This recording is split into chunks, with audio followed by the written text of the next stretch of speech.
My guest today is a Vauer of lifelong dedication to the guitar. He made an extreme leapfrog from his high school days to being truly one of the best heavy-sounding X-Men out there. Whether he's laying down progressive sonic Dorier, unleashing instrumental Tosca with his fretwork, or channeling his inner totemist to craft sonic landscapes, his playing always strikes a chord with fans. Welcome to this episode, Rabea Massaad. How's it going, man? Yeah, I was about to ask you the same thing. I'm okay. It's the second day of tour, so we're still all bright-eyed and ready to go. You just told me, I don't know if you mind this, but you said, we're staying in a hostel. And I told you, in 30 years, you're going to romanticize this. Do you sometimes think that? Yeah. I mean, because touring with Frog Leap is always on a tour bus. It's nice. You have a bed. You have like all the niceties that you have with a band like that. And because Vauer is very early stages, we're saving all the money we can by doing things like that. You know, we're driving ourselves, staying in a hostel, doing it like we used to do when we started out 10 years, 15 years ago. So it's nice. Now, how does that feel? Because I can imagine, I say you romanticize it maybe later on, but do you manage to do that in the moment too? Yeah, it's interesting this time around because I could romanticize about doing that with Tosca back in the day. Yeah. Or Dorje, when we were in vans, staying in cheap hotels, doing it that way. Yeah. And then moving across to Tosca doing better, joining Frog Leap, which is much more bigger scale project. So you get tour buses, like I say, nice tour buses, nice beds, bigger venues, really nice catering. Everything's looked after. Have a crew that load all your gear in, like set it up, take it down. All you do is play. That's really nice. So I can already romanticize about 15 years ago. And now I'm reliving that same thing now with Vauer. Yeah. But it's nice because I don't know, it feels good to be at this stage again because, with Vauer, we plan on taking it as far as we can. So hopefully this will be a short-lived but enjoyable part of the journey. Is it because I can imagine with Vauer, you're in, like you said, in the beginning, so to say, important to have that feeling like we're building towards something. Yeah, very much so, because all the members from the band have been in previously established bands. Yeah. So we've all, to varying degrees of success. So the acceleration of the project's been quite quick, which is nice, selling out over half this tour, getting some great festival slots already for this year, Download, 2000 Trees, Out Tangent, some really cool festival slots. So, at this stage, it's really nice to soak up all of these moments, playing in venues, small venues with low ceilings and little PA systems and stuff, and just getting sweaty and doing it that way. Because hopefully, if we do it properly, we'll be accelerating to bigger venues within this year and see where it goes. So, but it is starting out, very much so. But having to have a goal, is that something in your life that you always thought like that really helped? Or maybe not at all. When I left school. Yeah. Throughout high school, I had no direction. Not until starting to play guitar. And then the vague direction was, guitar's fun. It doesn't feel like work. So I never enjoyed working. School, maths. I never enjoyed academia or anything unless it was something that I had fun doing. So there was art, painting, drawing, that kind of thing. Really enjoyed that from a young age. So I tried hard in that, did well, got good grades. Same with music when I discovered music, but maths, science, English, geography, that was all terrible. I failed all of those. So leaving school was like, I'm going to do music, I think, because that's the most fun for me. And then joining a music college, thinking that was the right thing to do, but still it was academia. So I wasn't working very hard. I just wanted to play guitar. So I didn't care about the grades. So I still didn't really have a direction till I found the band, my first band we took seriously. And then that was the goal, was to try and do music on some professional landscape. And I think that was the beginning of setting a goal. But can you say then, because that's in the band is some sort of vehicle for having a goal, that you need people around you, so to say, to see that goal then? Yeah, you need to have a common goal with the people you're doing it with, particularly because it takes a lot of time. You invest a lot of time, energy, passion, creativity. There's just a lot that you put into a band. Yeah. And creating together. We lived together, had to work full-time jobs and do all that kind of stuff and do the band on the evenings and then gig on the weekend. So you have to put a lot of trust in each other to do it. So yeah, it's really important that you find people with a common goal, definitely. And that evolves, people's goal posts change. So that being in a band was always, though, that you thought that's what really drives me. Yeah, 100%. The whole time that I've been trying to do music as a career and a lifestyle, the whole time it's been around bands, creating songs, writing music. The content creation side came way later on after meeting Rob Chapman, because he introduced me to the idea that you can earn a living playing music or doing music, or basically have a career in music without necessarily needing to have a band that gets signed and gets his record deal. And I suppose the way that I looked at that was, maybe I can do both. Maybe I could have my bands. Maybe I can do this other stuff, content creation, YouTube, whatever, as a way to fund my life. And then I can actually take the pressure off the make or break, which is a blessing and a curse, because having that make or break attitude with being in a band makes you try really, really hard, because that's, you have to do it, But at the same time, I think I've always had that focus in my mind anyway, in my heart, to be in a band, write music. So that's always been the focus. And then the content creation came to help me build the whole thing up. And I guess I've tried the whole time to do both together the whole time. Is it difficult to have a balance between those? Because I can imagine your heart is, well, probably have both, but still, they eat each other's time, so to say. Yeah, I mean, yeah, you have to invest time in both, obviously. One, it requires the whole band to invest the same time. So you're on tour, you have to invest the time writing, rehearsals, all that stuff. But then the YouTube content creator stuff, yeah, you have to invest time in it. You have to be consistent and put out the videos and stuff to build it up. And that I did put a lot of focus and energy into it for a few years to establish myself in that part of the industry, or whatever you want to call it, so that I was able to continue getting more work and continue working with brands. And I can safely say that I think the majority of my career and where I've got to with stuff has been through putting a lot of emphasis in that world, getting to work with Victory amps to create the Kraken, bare knuckle pickups, Chapman guitars, now Music Man, all these things. Neural, of course. Yeah, of course, Neural. Like, all these things have come through creating a community where people sort of enjoy what I do as a guitarist, but also trust how I feel about tone and how I feel about equipment and the process in and around that. Again, blessing and a curse, because when you achieve certain milestones in your career, whether it's with your band or as an artist personally, whether it's been as an instrumental guitar player, for example, the most recent thing, working with Music Man, having my own model. Yeah. It's obviously an incredible opportunity and something that I still think is crazy that has happened for me. I see it in your eyes, right? Yeah. They start to... But it's funny how people still perceive me, and it doesn't really bother me as such. Not many things do in my life, but it is funny to see the comments where people still associate Andertons or Demo Guy or stuff like that, and haven't necessarily taken any time, which they don't need to.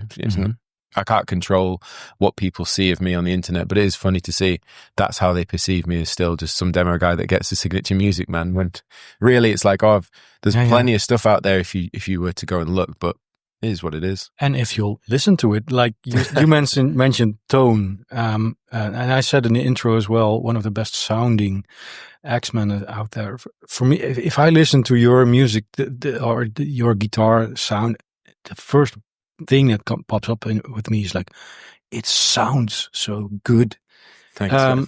But when did you starting to realize, okay, you have the scales and you have the riffs and all, but when did you start to realize what I do has to sound really good?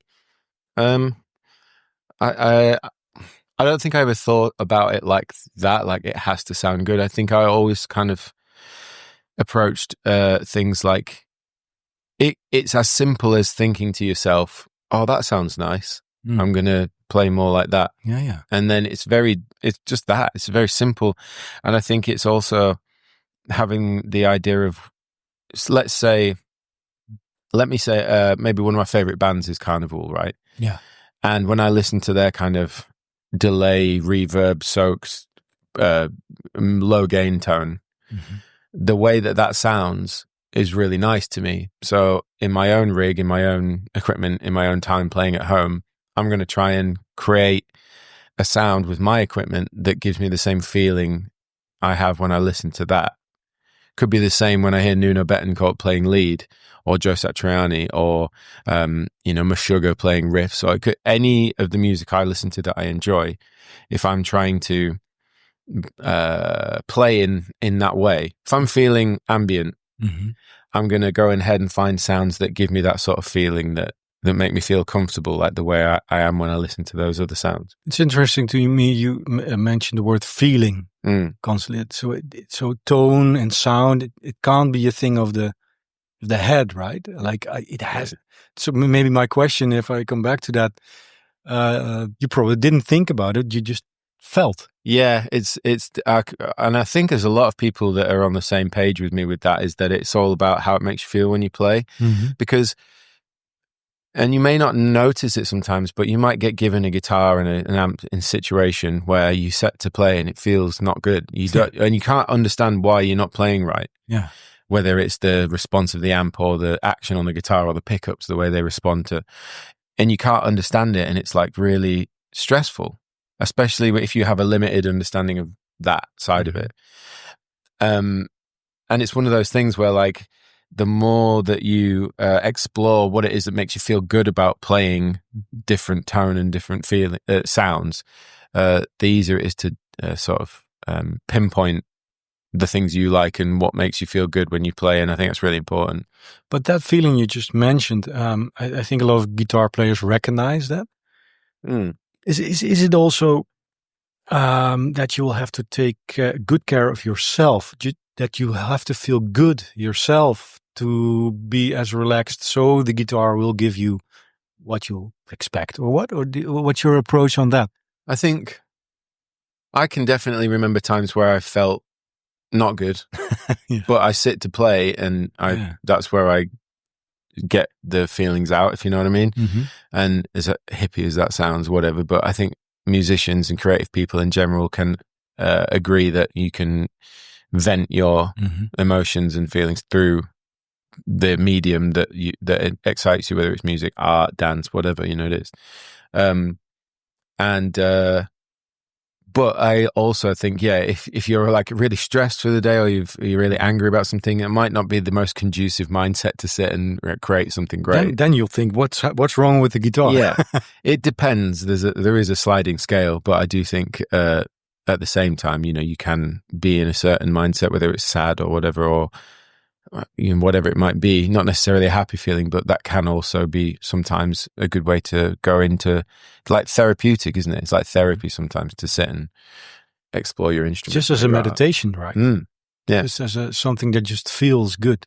Like, I've fallen out with friends, or like had an argument with my girlfriend or whatever, and then I've gone to play guitar and ended up writing a song, and it being not connected to that event, but that event was able to at least unlock something that sort of fed into being creative. Is it maybe also that it's some sort of treat to yourself, because you create time for yourself, right? Sitting down with the guitar, it's just for you also, right? Yeah. I mean, do you relate to that? Yeah, definitely.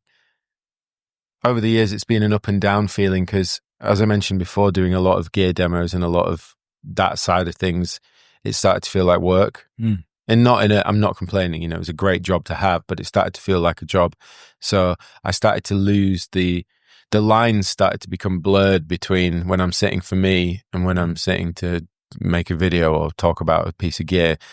And it's been a weird thing that, particularly when the pandemic happened, that was the turning point when I realized, for the most part, I think I'm done with like lots of gear demonstration and all that side of stuff. Like, I still like to dabble in the products and the brands that I'm friends with and that make cool stuff. Strymon, Origin Effects, Boss, there's a few brands. But overall, I need to get back I'm playing guitar for me, I'm sitting down to play for myself and for being creative and that sort of stuff. And it's been an interesting couple of years of reigniting that passion. I can honestly say there's plenty of times in the last 2 years, maybe more, where I've just kind of been going through the motions and maybe neglected that original fiery passion for playing. Not for writing, not for being in a band, not for writing songs. Like, the other stuff still stays, but like, it's almost compartmentalized for me as music. It's like, I'm going to play guitar, shred, licks, improvisation, soloing over changes, the guitar player thing. Then there's the band guitarist. Then there's the instrumental guitarist. There are these different areas. And the one that sort of suffered over the last few years was definitely the player. Like, just didn't feel like pursuing being a technical guitarist and exploring that world. But that's definitely changed in the last year, maybe. So what helps you to give that a little bit more breathing space, that part of you as a musician? I think being around people that are doing it, that are really still passionately interested in it. And a good time for that is somewhere like the NAMM show. Yeah. Because you're surrounded by people that are like that. Particularly a couple of guys that I was talking to while I was there, his name's Spiro, I think. And he's getting a lot of attention right now because he's frighteningly technical. But it was interesting because he's younger than me. He's about 10 years younger than I. He's 26. I'm 36. So I was talking to him. And his almost childlike passion and excitement for the instrument reignited something in me. I was like, I remember that burning desire to be the best that I could be at that part of guitar playing. And then also, hanging with Jack Gardner, who's an incredible player. And he's really friendly. He's a good friend of mine, human being altogether, right? And, just talking with him about guitar playing and trying to get into his head a little bit about how he sees the fretboard and stuff like that has been quite helpful to just start wanting to explore it myself again more than getting to a certain point with playing and then feeling comfortable and being able to do what you want to do, but not maybe advancing. Do you know what I mean? Yeah, I can imagine. And such a event like NAMM, you're all in it together, right? I mean, they all have walked a similar path, so to say. So people come from different directions, of course, but I can imagine that must help. Yeah, it did. I came back and I was just playing for a few hours a day, which I haven't done for a long time. But I hope you can maintain that feeling for a long time. I talked with Scott Henderson last week, and he's 70. And he also said it has to be fun. I need that feeling. I need it to be fun. And still, he's in his 70s, and he's still pursuing that. So I can imagine that's a very important thing to give a little bit of breathing space, right? Yeah, you do. And in a way, it's been good to not want to pursue that side of guitar playing for me as much as maybe writing more songs, because you can't do it all at the same time, I believe. You can't be writing all sorts of great songs, but at the same time as putting all your energy and creative energy into that, then being incredible at coming up with new licks and techniques. And, I feel like, and then at the same time is like putting all your eggs into solo guitarist basket. Like, I think there has to be these times to designate your creative energy too. And I've always wanted to keep my finger in the songwriting side of things, whether it's instrumental music or with the band or whatever, over the last couple of years with the couple of Totemist EPs or my own stuff, or now Vauer, so yeah. But I do think it's good to take a bit of time away from certain aspects that aren't maybe giving you as much fulfillment. want to rewind a little bit to the young Rabea. Okay. I heard you mention the word obsessed, and that's a word a lot of guitars in this series mention. Yeah, I was obsessed. What if you think about that word and you as a young guitar player? Can you describe a little bit how that look like? The easiest way for me to describe it would be that you recognize that you're making progress quick. Obviously it's fun and all that stuff, but there is a point where you pick up the instrument and you're, trying to play it, trying to learn, but something about it feels like it makes sense, even though you can't put your finger on what it is. Whether it's the fact that, I'm able to like do stuff. Because I started playing very briefly when I was young, 11, something like that, for a bit, just a couple of bar chords or whatever. And then I put the guitar down and then it was drums. And then doing my skateboard injury around 16, picking the guitar back up again out of sheer boredom and something to do, was that because I'd played drums, I had rhythm, had timing. And I think that's a great example of recognizing, oh, hang on a minute, I'm holding chords, but I'm keeping time. And suddenly you're like, this isn't actually, that initial hurdle kind of wasn't there for me in that respect. But it applies to any guitarist, that it's that idea that you're progressing quicker, it's making sense to you. And that's where the obsession starts. Because you're like, well, this is making sense. I'm able to get the results that I'm after quickly.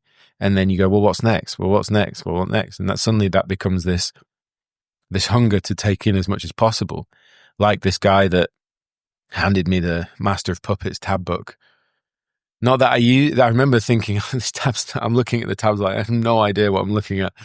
And listening to the Master of Puppets CD and being like, I think I can get my head around this, And then like, I remember looking in the tab book and like listening to like the guitar solo in, is it Sanitarium? I think it's, yeah. I think that's on Master of Puppets, isn't it? Yeah. And the way it starts and thinking, and then looking at whatever fret number it said and starting there, and then kind of getting annoyed that the tab wasn't making sense, but it had at least given me a nudge going, well, you need to start the solo here. Yeah. And then I was forcing myself to transcribe with my ears, and then that developing and then being able to get through the solo and going, I can't believe I've just done that. That felt amazing. And then the feeling of getting through the solo, it's all I'm doing is just reiterating the point that the more progress you make, the more obsessed you become, because you want to move on to the next. It becomes a bit of addictive as well, I can imagine. Exactly. Right? And then because it gives you the whole time. Yeah, you're getting back the energy,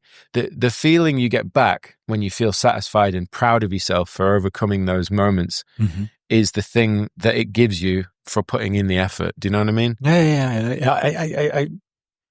I recognize, I don't know when exactly what was your steepest learning curve. For me, was when I was 16, 17. And then I felt like things became like this, and I know that feeling. And in your teens, you're vulnerable, right? And something like that is very important. Yeah, the steep learning curve for me would have been, there were two distinctive ones. One was when my dad bought me this book that was like rock lead techniques, but he accidentally bought the masterclass level instead of beginner. Yeah. And it was just immediately like, this is all really hard, but I have no choice. I'm just going to give it a go. And so the learning curve was very high. It's teaching you hybrid picking, sweep picking. So it didn't put you off. You're like, I can do this. Yeah, I that's how I felt about it. And also I felt like I can't let my dad down. He bought me this book. But there was that. And I wasn't able to learn all of it at the time because there was some really hard stuff in there that my hands and muscle memory and stuff wasn't developed. My technique was still really... But then, because it used to break down solos for you into like exercises, and then it would put them all together into a backing track, and you had to get all your way from A to Z.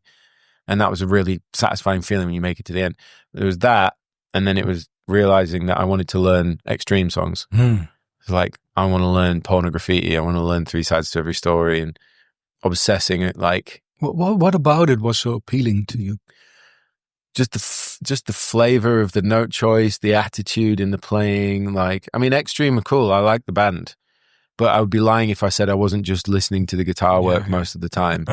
You know, like just the groove, the rhythm. I responded to the rhythm because of the drumming background, but also like just the little licks here and there. That you got that kind of playing from Eddie and people like that, but I didn't know that at the time. You know, I never listened to Van Halen when I was younger.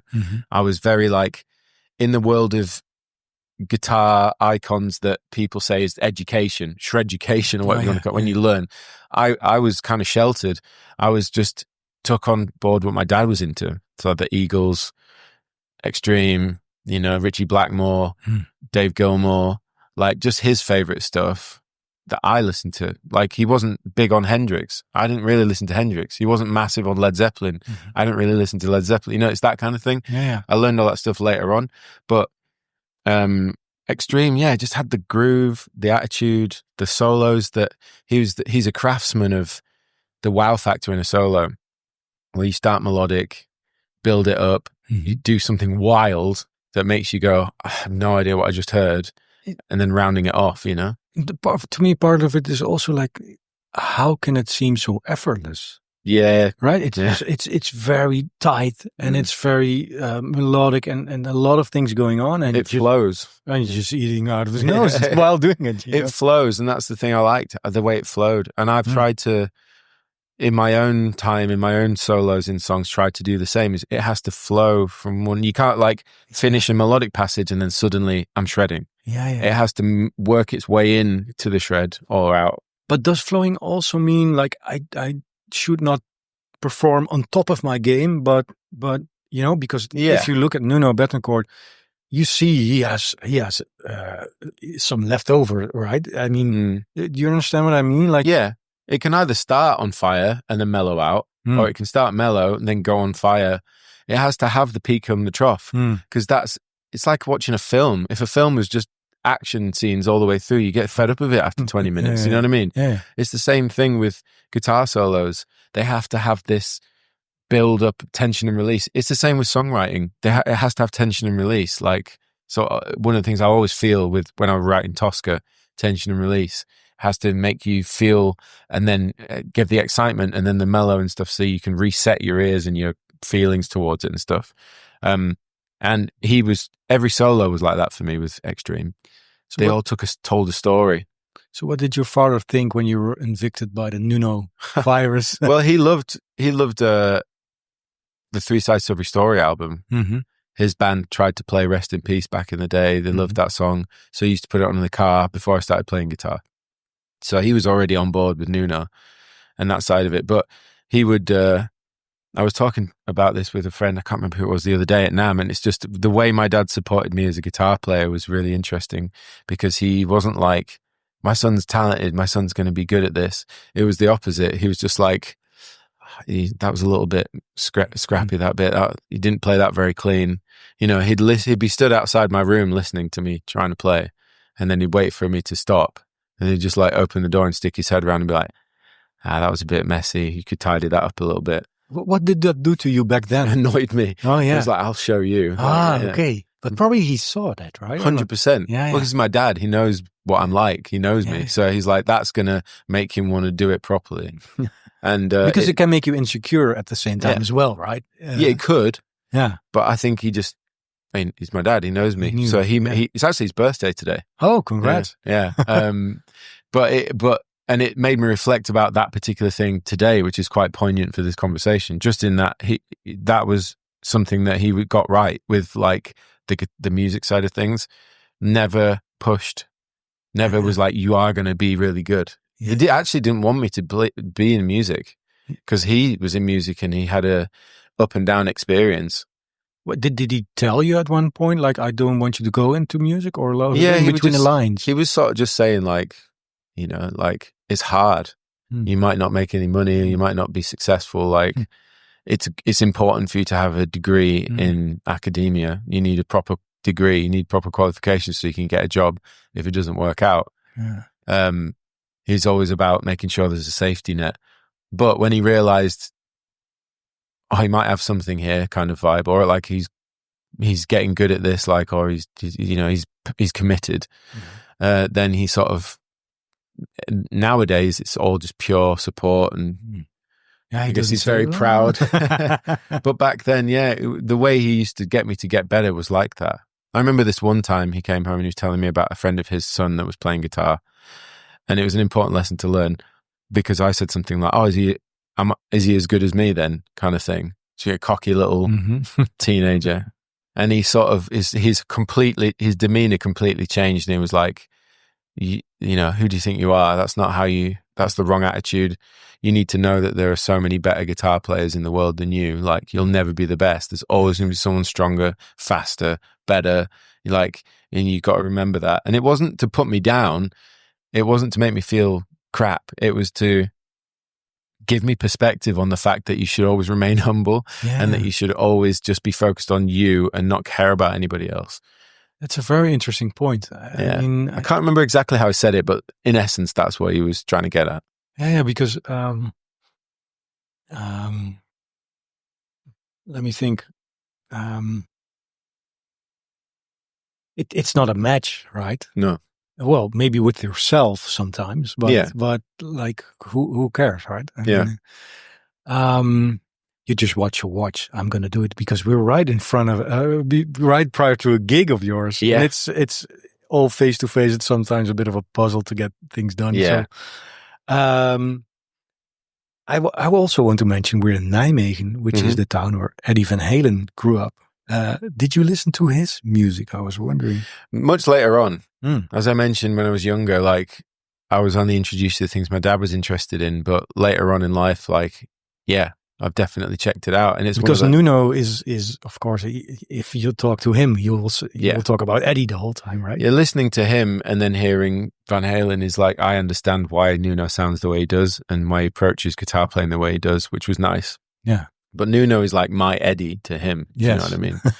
And I think because of my upbringing musically, if that makes sense, so listening to bands like Extreme, blah, blah, blah, blah, because of that, I can't shift it round so that like Nuno will always be that to me. Do you know what I mean? Yeah, it works like that. Yeah. And there's no other way. Because that's what I was brought up idolizing, do you know? Yeah. So, but I have. Yeah. So maybe you're somebody's Eddie / Nuno by now. I don't know about that. And if that is the case for anybody, then that's crazy. And it's obviously something that I guess you never truly comprehend. I can't imagine that. But there must be guitar players that you inspired. I mean, you get comments, and when you meet people and they tell you that, it's such a lovely thing. And all I can do is just be totally humbled and grateful by it, and still struggle to comprehend why. But at the same time, if someone's telling me that, then they obviously mean it, you know. So it's just a beautifully privileged and thankful position to be in, where you're just like, well, I'm very grateful that someone feels like that about the way I play guitar or music that I write. So we're going towards the end of this conversation. We mentioned learning curve. How steep it is it nowadays? It's interesting nowadays. I think I kind of compartmentalize it. So like for the most of the years learning, I spent a lot of time transcribing with my ears. So that never goes away once you've developed it, you know? And so it's really, really helpful tool nowadays. If I want to learn something quick, I just use my ears and then I can find my place. And not even just to learn the specific note, but the way something's phrased, the feel used applied to it, the way the bends executed, if we're talking specifically guitar playing. That's all using your ears to identify that stuff. So it's well developed. I've developed that for a long time when I was younger. And it's also worth saying that the older I get, the more I'm pursuing my musical journey with guitar, with songwriting and stuff. So you tend less to look at other people's stuff. However, the other day I thought I'd have a go at learning some polyphia just to see, because that's like a modern thing people are doing now. Playing like that. What happened? Well, I learned, I thought I'll learn the riff, the main part to the song Goat, just because it's really popular and it sounds cool. So I was like, I wonder what that would be like. And I spent maybe a couple of hours, I'd say, on it, because I wanted to get it down, wanted to get it clean, make sure that I executed it the right way. And it was pretty difficult because it's a style of guitar playing that is completely not what I would do. It's very compartmentalized. It flows as a piece of music. With all respect, it doesn't flow as a piece to play, in my opinion. And that's because it's different for me. Your hand is here, then it's here, then it's here, then it's here, then it's here, and it's doing something different on every part.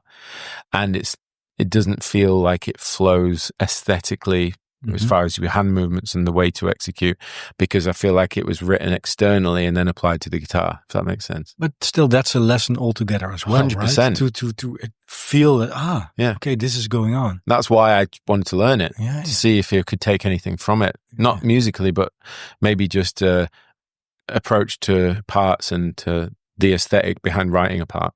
Sometimes you'll take something out of it on an unconscious level, probably as well, right? Which is the main reason for learning other people's things, I'd say. I spent a lot of time as a younger learning, like I say, Extreme or Rage Against the Machine or whatever it was, The Darkness. I used to spend so much time learning this stuff, and a byproduct of it is you learn things without knowing it. Yes. So before we wrap this up, I want to ask you, what's the upcoming year going to look like? You mentioned Download Festival, which is a big festival. So what else? On the band side of things, we're recording the album. I'm recording it in my studio, mixing it myself, producing it. So I'm very excited for that. It's a big task, and it's probably the first in this kind of thing. I did the single. It came out really well, so I'm going to try it again with the rest of the album. So that's like part of the year. The other part of the year is, working with my friends in Neural, like doing these clinic tours and stuff, getting to travel. So there'll be some travel there. And then the other part of the year, this is all mixed throughout the year, is develop. Like I feel this year for me personally, there's more emphasis on playing again compared to previous years. So I think I want to pursue guitar playing more. Look at maybe how I can utilize my channels like YouTube and Instagram. Maybe apply that more to, rather than gear demos and stuff, maybe involve people in the process of writing and playing, and more about you. Maybe. And maybe put together some more solo pieces, because I've been putting out singles for the last couple of years, instrumental guitar singles, and maybe I'll start compiling. Make an album. Yeah, I'm thinking about doing something like that. I'd love to go out and tour with guys like Plini and stuff. We've talked about it in the past, like when I've got enough material that fits in a band setting as a solo instrumentalist, then I'll jump on a tour with him. Maybe that might be fun. I'll buy a ticket. I think I'd love to go out and play as a guitarist, because I think people might not necessarily like Vauer because it might not be their cup of tea. There will be people that like it. Obviously, we're playing tonight, sold out, which is awesome.